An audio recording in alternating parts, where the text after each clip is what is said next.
yeah, the weekend obviously wasn't what we wanted it to be.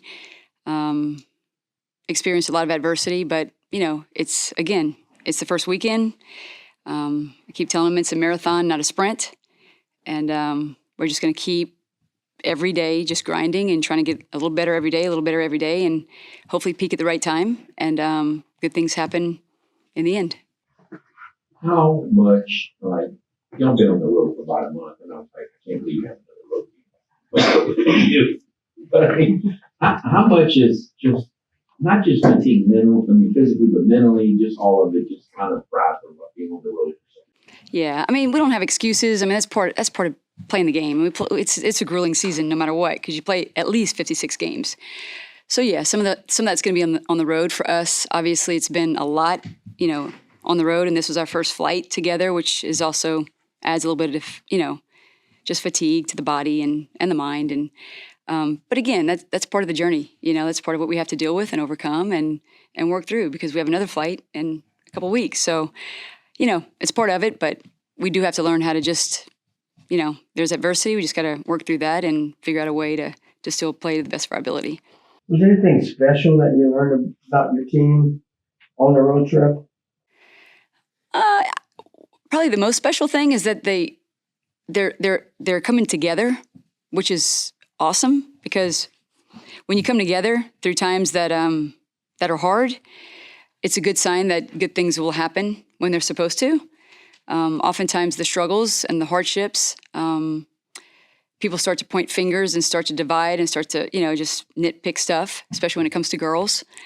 But I've been most proud of the team in the sense that they truly pick each other up, they care about each other, and they're working hard to fight through this together. And I think that's the key to all of it, really, is to stay together, keep believing in what's to come, and keep fighting. I guess what was your message, on the road trip back home after losing that last game to Marshall?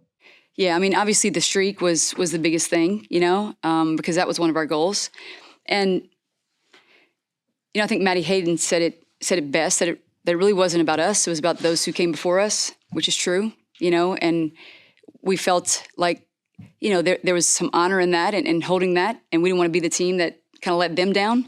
So that was hard. That was a tough loss, and tough to break that streak. But it is what it is. Now it's like we're standing on the shoulders of others, and now we got to stand on our own 2 feet and try to create a legacy and something that they can be proud of. And it's where we go from here. That's the most important thing. It's what we do today, what we do tomorrow, because it's over with, and we just got to keep moving forward. Obviously, there's not much that can be said about Game 3. It was what it was. But really, the series very easily should have, would have, could have been won in Game 1. You had the lead late. Just what are your thoughts of that game, and what do you take away from that game? Yeah, just, in the end, it's kind of learning, I guess, different athletes and kind of what our identity is going to be and who's going to be able to come through in those pressure moments. Obviously, everything starts in the circle. And our pitchers have showed signs of, like, give me the ball, I can do this, and then signs of, I want the ball, but just not coming through, whether it be, ultimately it comes down to walks, I mean, we're all about making people earn what they get. We lead the country in double play, so, like, put the ball in play, let them put the ball in play. So that's kind of been our message to the pitchers, like, you don't have to strike everybody out. You don't have to, like, be exact on your spot. You miss it, they might hit a home run, but let's keep throwing strikes and see what happens, because I'll put our defense up against anybody. So the other thing that was unfortunate is we've been waiting for Sam Rowe to have a big, and she had a big weekend, and it did have, but just something about that weekend that she had, and maybe what it could be down the road. Yeah, I mean, we need Sam to be a force in the lineup, right? So, obviously the outcome for the team wasn't good. But anytime an athlete in the box feels good, feels confident, and sees results of that, even though it doesn't end up as a W, still, I think her confidence gets better, which we will definitely need that throughout conference play and throughout postseason. So hopefully she can sustain that, which I think she can, because it kind of makes her realize that, okay, I am good, kind of gets her back on track. And she came through in some clutch moments, which, again, is really crucial for her, because, it's such a it's a game of failure. Hitting is. But when she has maybe those times where maybe, she might strike out, she can go back to this moment, those moments that she had all weekend and pull from that and say, okay, I've done this before, I can do this, and I'm going to do this. Have you thought much about changing your lineup a little bit, just the batting order, just to do it, just to see what happens, or is you not? Is that like a wild goose chase that can just kind of go? Yeah, no, I've thought about it. I mean, I thought about it on Saturday.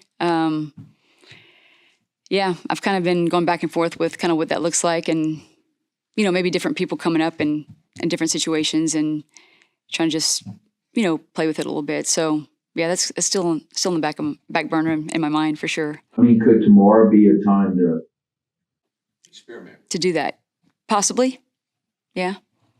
To maybe shake things up in the top of the lineup and even in the bottom, just to kind of, and it wouldn't be like completely, overturned, but maybe just a few people in different spots.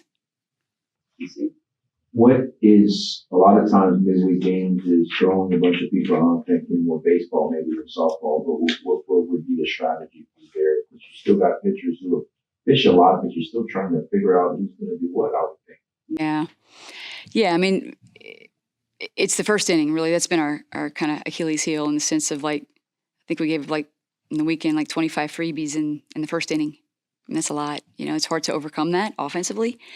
So, the starting pitcher is going to be someone who we feel kind of needs to get more confident in that role, and that, again, we can try to replicate that in practice, but ultimately it's you got to be in those situations. And we're just going to keep doing it and keep just working on the mental part of it, because I don't think it's a physical thing. I think it's something that happens maybe on a certain pitch, or maybe somebody hits it where there's a trigger effect and I start to experience doubt, and then it just kind of snowballs from there. So I think it's more mental than anything, and the only way to work on those situations is to experience adversity and to actually be in that situation. So we're just going to keep doing it.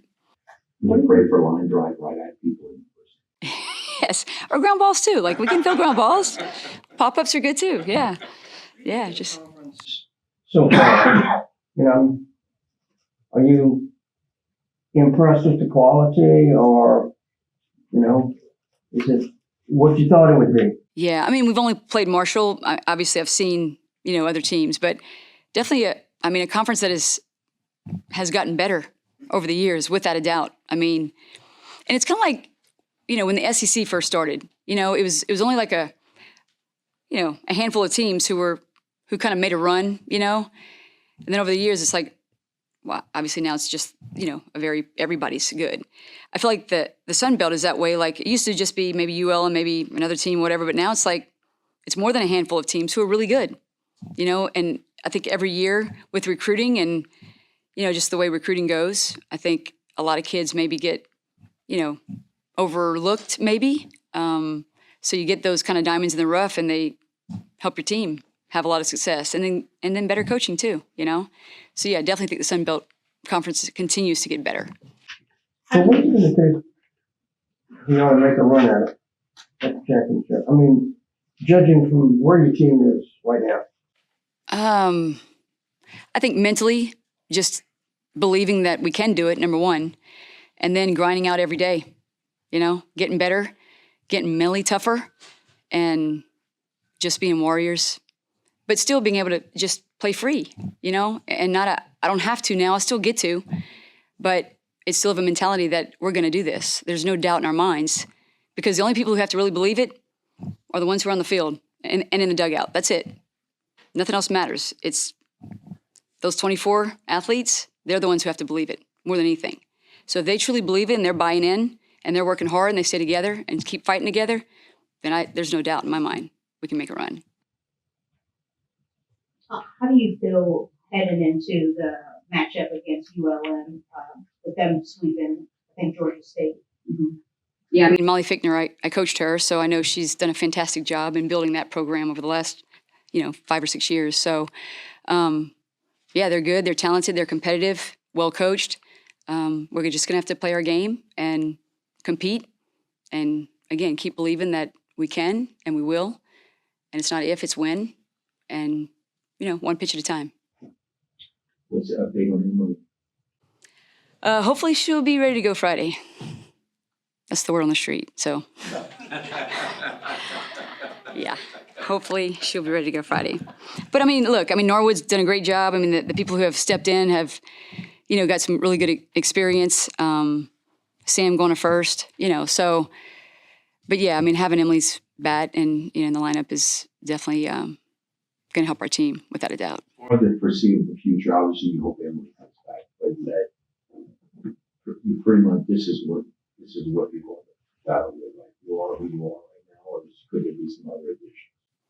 No, I think we are who we are. However, we're competing every day. It's a marathon, not a sprint. So, like, I want them competing every day. Like, nobody's setting their spot. You should be confident, but you better compete every day at practice because somebody might be right there trying to take your spot. So, yeah, it's about who's going to show up, and different people will get opportunities based on their performance in practice.